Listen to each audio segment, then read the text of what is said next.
सर्व हनुमान भक्तांना SB news चॅनलतर्फे Hanuman जयंतीची पर्वणी जाणून घेऊया। हनुमान जयंतीचे महत्त्व। हिंदू धर्मामध्ये हनुमान जयंतीला खूप महत्त्व आहे। एप्रिल महिन्यामध्ये चैत्र पौर्णिमेला वानरगणांचा मुख्य केसरी आणि त्यांची पत्नी अंजनी यांचा हनुमान हा पुत्र आहे, अशी हिंदू धर्मात प्रचलित धारणा व कथा आहे। हनुमान जयंती मोठ्या उत्साहात सर्वत्र साजरी केली जाते। पौराणिक कथेनुसार चैत्र पौर्णिमेला हनुमानांचा जन्म झाला असे मानले जाते। हनुमान जन्मभूमी ही अंजनेरी पर्वतावर त्र्यंबकेश्वर नाशिक येथे आहे। भगवान हनुमानाची आई अंजनी यांच्या नावावरून हे नाव पडले आहे। हनुमान जन्मस्थानाबाबत भौगोलिक पुरावे अंजनेरी पर्वतावर आजही उपलब्ध आहेत। हनुमान देवता ही कलियुगातील जागृत देवता आहे असे हिंदू धर्मात मानले जाते। हिंदू धर्मात शनिवार हा हनुमानांच्या पूजेचा वार मानला जातो।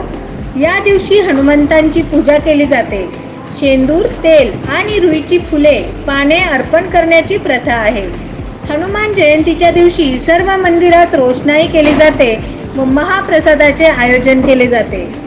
हनुमान जयंती ही सर्व भारतात मोठ्या उत्साहात व श्रद्धेने साजरी केली जाते। हिंदू धर्मात हनुमान या देवाची पूजा करताना हनुमान चालीसाचे खूप महत्त्व आहे। हनुमान चालीसाचे पठण केल्याने हनुमानाची विशेष कृपा प्राप्त होते, तसेच कोणत्याही प्रकारचा त्रास सहन करावा लागत नाही। रोज हनुमान चालीसाचे पाठ केल्याने सर्व प्रकारच्या मनोकामना पूर्ण होतात। कसल्याही समस्या असो, हनुमान चालीसा पाठ केल्याने दूर होतात। हनुमान हे भगवान श्रीरामांचे सर्वात मोठे भक्त आहेत। हनुमान चालीसामध्ये या गोष्टीचा देखील उल्लेख आहे। रोज हनुमान चालीसा पठण करण्याने आत्मविश्वास वाढतो। यश मिळवण्यासाठी, दुष्ट प्रवृत्तींचा नाश करण्यासाठी हनुमान चालीसाचे पठण केले पाहिजे। हनुमान चालीसा वाचन केल्याने भीतीपासून मुक्ती मिळते। एखाद्या व्यक्तीवर कोणतेही संकट आले तर हनुमानांची पूजा करताना हनुमान चालीसाचे पठण करावे, त्यांचे सर्व संकट दूर होतात। हनुमान चालीसाशिवाय हनुमानजींची पूजा पूर्ण होत नाही। हनुमान चालीसा हे कवी तुलसीदास यांनी लिहिले आहे। शास्त्रामध्ये याचे खूप महत्त्व आहे। त्याचा जप केल्याने शक्ती, धैर्य आणि संरक्षण मिळते।